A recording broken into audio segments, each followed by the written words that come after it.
नमस्कार, मैं हूं आपके साथ पूर्णिमा मिश्रा। हमारे खास प्रोग्राम क्या कहते हैं नरेंद्र मोदी में आज आपको सुनवाएंगे पीएम मोदी का वो ऐतिहासिक भाषण जो उन्होंने 20 दिसंबर 2013 को उत्तर प्रदेश के वाराणसी में दिया। अपने भाषण में मोदी जी ने कहा कि हम खोखले वादे करने वालों में से नहीं हैं। देश वादों से ऊब चुका है। देश ने बातें बहुत सुनी है, उपदेश भी बहुत सुने। इसीलिए आज मैं कहता हूं कि हम वादे नहीं इरादे लेकर आए हैं और हम इरादों को पूरा करने की क्षमता भी रखते हैं।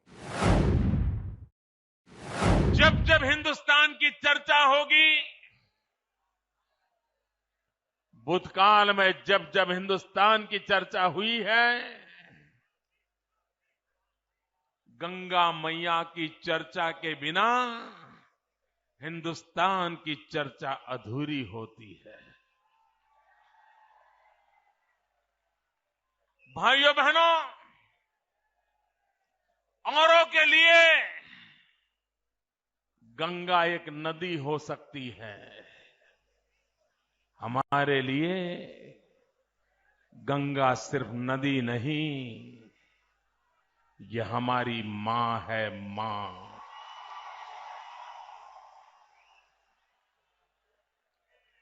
गंगा ये पानी की धारा नहीं है, गंगा ये हमारी संस्कृति की धारा है। भाइयों बहनों, इस गंगा की सफाई के लिए न जाने कितनी योजनाएं बनी,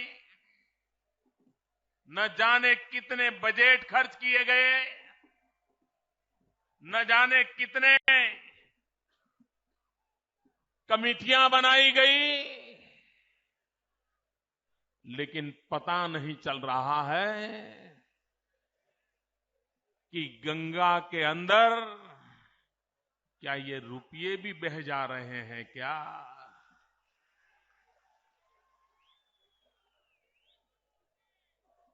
भाइयों बहनों, गंगा का शुद्धिकरण छोड़िए, कम से कम इस धन से, इन योजनाओं से उसमें जो निरंतर गिरावट आ रही है उसको तो रोक पाते। लेकिन भाइयों बहनों, ये नहीं हुआ। यूपीए सरकार ने बड़े उत्साह उमंग के साथ गंगा शुद्धिकरण के लिए एक योजना बनाई, बहुत प्रचार किया,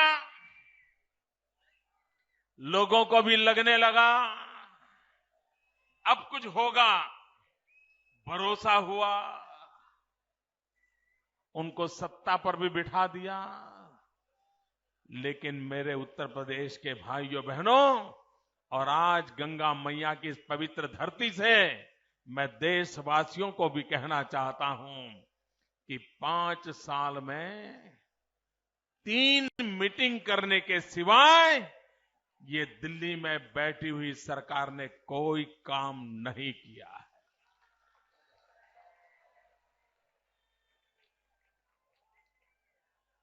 मैं दिल्ली की सरकार को आग्रह करता हूं, प्रधानमंत्री जी को आग्रह करता हूं, जरा देश के सामने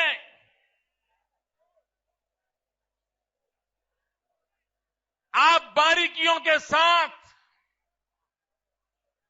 देश की जनता को हिसाब दो,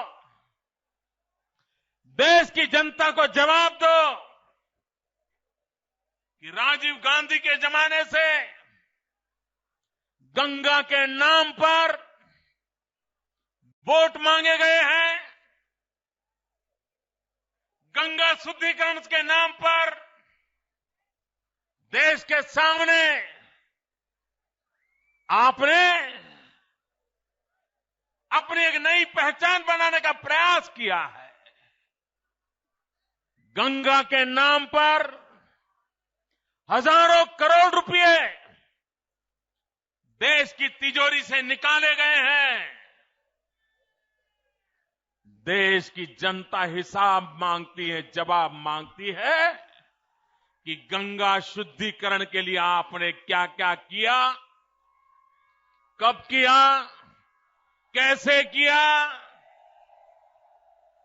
और देश ये भी जानना चाहता है किस किस के लिए किया। भाइयों बहनों, आप मुझे बताइए, अकेले गंगा के मुद्दे पर मैं देशवासियों को भी कहना चाहता हूं, उत्तर प्रदेश के भाइयों को विशेष रूप से कहना चाहता हूं,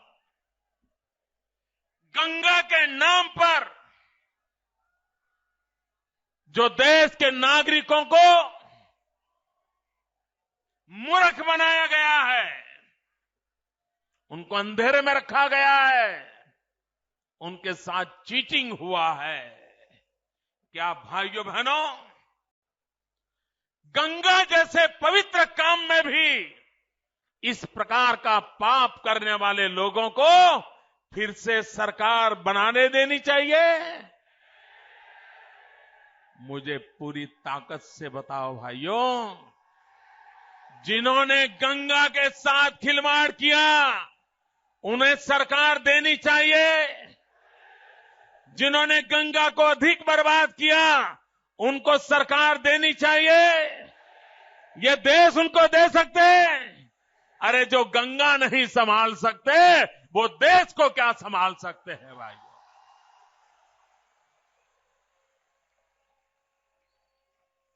भाइयों बहनों, आप ये गलती मत करना कि गंगा अशुद्ध होने का कारण सिर्फ उत्तर प्रदेश में से जहां से गंगा बह रही है वो इलाका है। मित्रों, गंगा के शुद्धिकरण के लिए पहले दिल्ली को शुद्ध करना पड़ेगा, लखनऊ को शुद्ध करना पड़ेगा, तब जाकर के गंगा शुद्ध होगी।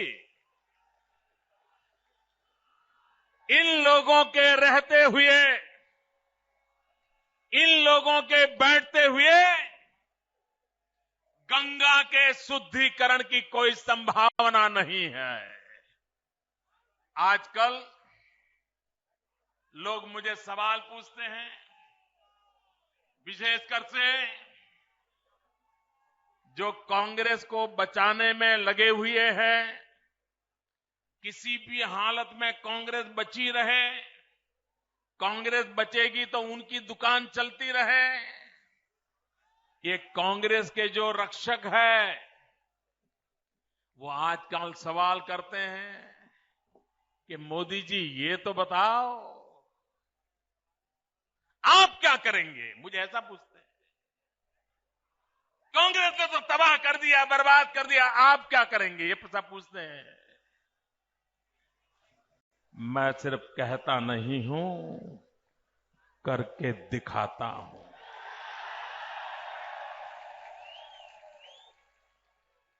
और जिनके मन में ये सवाल है, जो मुझे पूछ रहे हैं कि आप क्या कर सकते हो, उनसे मेरी प्रार्थना है, एक दिन निकालिए, एक दिन गुजरात आइए,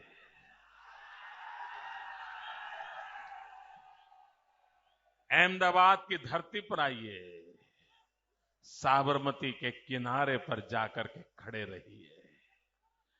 और आज से 10 साल पहले का साबरमती नदी का रूप एक गंदी नाली बन गई थी। महात्मा गांधी के साथ जो साबरमती की नदी का नाम जुड़ा था, साबरमती के संत तूने कर दिया कमाल। हर गली मोहल्ले में साबरमती की बात होती थी।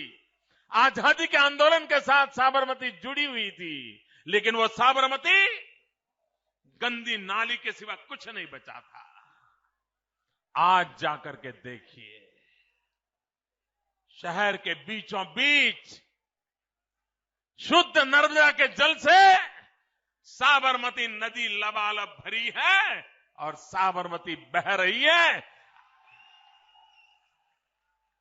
भाइयों बहनों, आपको भरोसा है जरा पूरी ताकत से बताइए, आपको भरोसा है? अगर साबरमती शुद्ध हो सकती है तो गंगा शुद्ध हो सकती है। साबरमती का कल्याण हो सकता है तो गंगा का कल्याण हो सकता है। अगर साबरमती गुजरात का जीवन बदल सकती है तो गंगा हिंदुस्तान का जीवन बदल सकती है। भाइयों बहनों, हम खोखले वादे करने वाले लोग नहीं हैं। और उत्तर प्रदेश के मेरे भाइयों बहनों, मैं आपको विश्वास दिलाने आया हूं, हम वादे नहीं, इरादे लेकर के आए हैं, इरादे लेकर के आए हैं।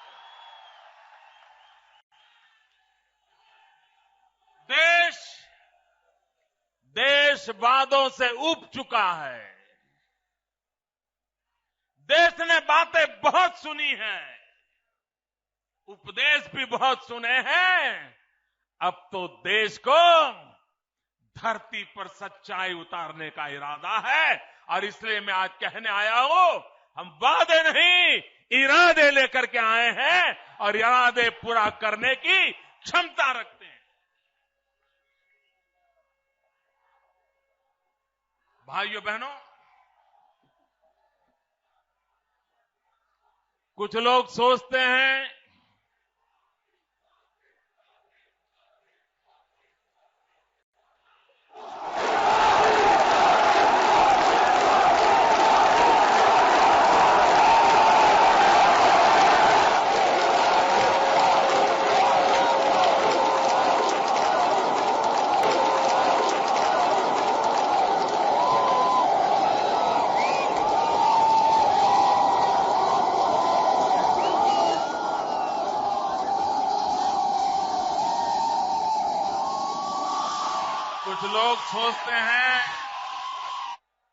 कि हिंदुस्तान की राजनीति में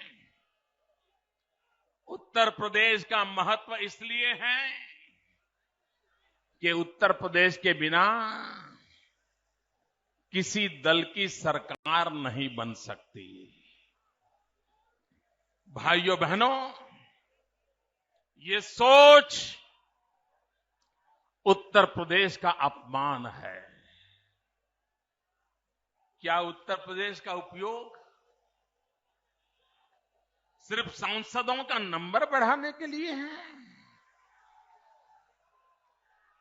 क्या उत्तर प्रदेश का उपयोग सरकारें बढ़ाने के लिए है? भाइयों बहनों, मेरी सोच इतनी सीमित नहीं है। सवाल सरकार का नहीं है। अगर हिंदुस्तान को भी स्थिरता चाहिए तो उत्तर प्रदेश के बिना नहीं आ सकती है। अगर हिंदुस्तान को विकास करना है तो उत्तर प्रदेश का विकास हुए बिना हिंदुस्तान का विकास असंभव है। हिंदुस्तान में अगर बेरोजगारी मिटानी है, उत्तर प्रदेश से बेरोजगारी मिटाए बिना हिंदुस्तान की बेरोजगारी मिट नहीं सकती है। अगर हिंदुस्तान भूखा है, अगर उत्तर प्रदेश ये गंगा यमुना के पट ये अगर हिंदुस्तान का पेट नहीं भरते तो हिंदुस्तान की भूख कभी मिट नहीं सकती है। भाइयों बहनों, उत्तर प्रदेश को सिर्फ सांसदों की संख्या के साथ न जोड़ा जाए। उत्तर प्रदेश भारत का भाग्य विधाता बन सकता है। उत्तर प्रदेश समृद्ध भारत की धरोहर बन सकता है। उत्तर प्रदेश विकास की नई ऊंचाइयों पर ले जाने के लिए एक बड़ा ताकतवर इंजन के रूप में देश के सामने उभर सकता है।